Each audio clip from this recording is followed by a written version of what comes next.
Chi Lael is Head of Communications, Advocacy and Marketing at the United Nations World Food Programme, the WFP, in Abuja, Nigeria, who joins us now to pick up on that conversation earlier introduced. Chi, good morning. I understand you can hear us now. I can. Good morning. You're a bit faint, Chi. Please just say that again. Can you hear us? I can hear you. Good morning. Morning, and thank you for making time for us. Yes. The World Food Programme has warned of a sharp increase in hunger due to insurgent attacks in northeastern Nigeria. Can you provide an overview of what the situation looks like, the scale of this crisis? Yes. So at the moment, our latest report, it's called the Cadre Harmonisé. It shows that in the next 6 months, almost 35 million people across the country will face severe hunger. Now, that's the highest number we've ever recorded in Nigeria, and it's also the highest number on the continent.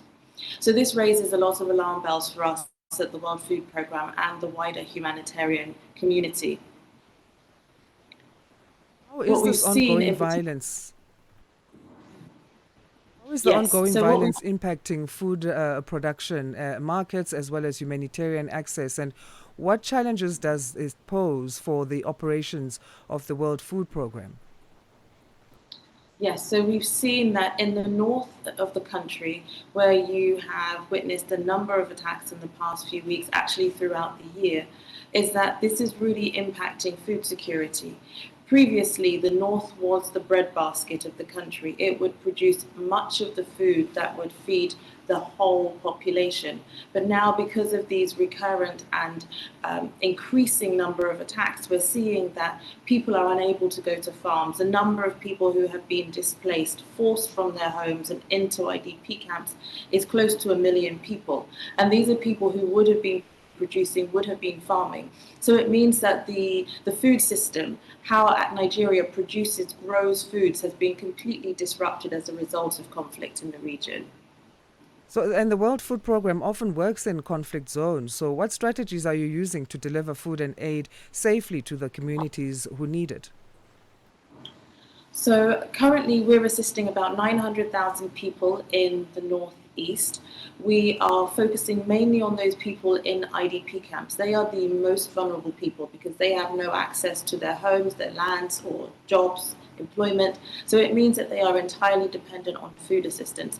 WFP provides food, we provide emergency nutrition treatment for children who are malnourished, but we are also increasingly trying to find solutions. And so where there are places that it is possible to farm, we are supporting people to try and get back on their feet, try and get back to their livelihood so that they can support themselves. I have to say that at the moment that's increasingly difficult. The funding situation, as many people may know, has been shrinking. We are facing a shortfall of about $115 million over the next 6 months.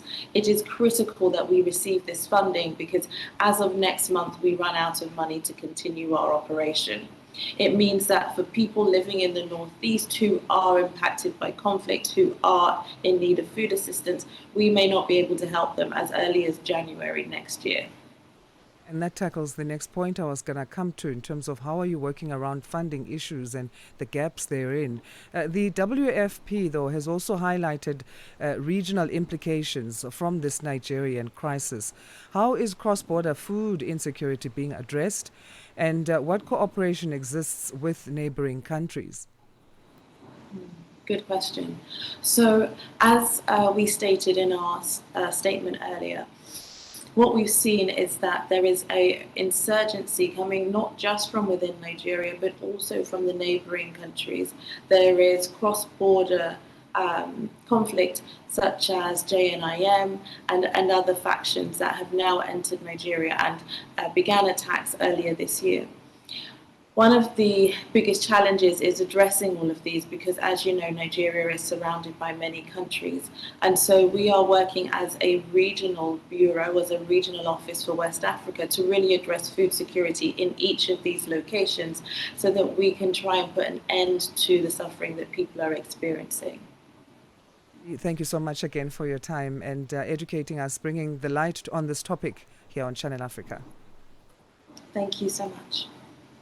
That's Chi Lael, Head of Communications, Advocacy and Marketing at the United Nations World Food Programme, WFP, in Abuja, Nigeria, painting a picture for us in terms of the latest that Nigeria is grappling with when it comes to how insurgent attacks are threatening stability across West Africa and how the rise in hunger has been the ripple effect there.